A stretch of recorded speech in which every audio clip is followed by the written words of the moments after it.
بسم اللہ الرحمن الرحیم اللہم صل علی محمد وآلہ وصحبہ وبارک وسلم اجمعین۔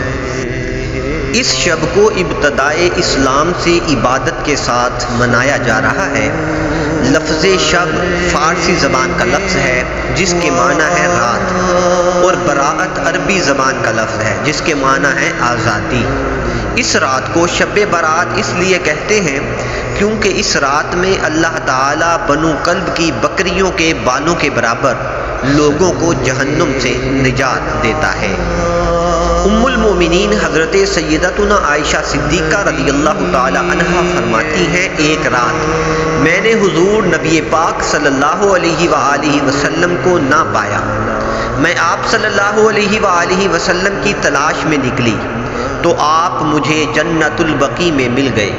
نبی اکرم صلی اللہ علیہ وآلہ وسلم نے فرمایا، بے شک اللہ تعالی شعبان کی 15ویں رات آسمان دنیا پر تجلی فرماتا ہے، پس قبیلہ بنی کلب کی بکریوں کے بالوں سے بھی زیادہ لوگوں کو بخش دیا جاتا ہے۔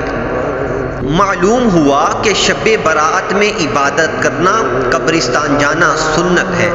بزرگان دین کے معمولات، بزرگان دین رحمہم اللہ المبین بھی یہ رات عبادت الہی میں بسر کیا کرتے تھے۔ حضرت سیدنا خالد بن معدان، حضرت سیدنا لقمان بن عامر اور دیگر بزرگان دین رحمہم اللہ المبین شعبان المعظم کی 15ویں رات اچھا لباس پہنتے، خوشبو سرما لگاتے اور رات مسجد میں جمع ہو کر عبادت کیا کرتے تھے۔ جب شعبان کی 15ویں شب آتی ہے تو اللہ تعالیٰ کی طرف سے اعلان ہوتا ہے کوئی مغفرت کا طالب کہ اس کے گناہ بخش دوں، ہے کوئی مجھ سے مانگنے والا کہ اسے عطا کروں۔ اس وقت اللہ تعالیٰ سے جو مانگا جائے وہ ملتا ہے، وہ سب کی دعا قبول فرماتا ہے سوائے بدکار عورت اور مشرک کے۔ شب برات میں حضرت محمد صلی اللہ علیہ وآلہ وسلم نے خود بھی شب بیداری کی اور دوسروں کو بھی شب بیداری کی تلقین فرمائی۔ آپ صلی اللہ علیہ وآلہ وسلم کی حدیث ہے، جب شعبان کی 15ویں رات ہو تو شب بیداری کرو اور دن کو روزہ رکھو۔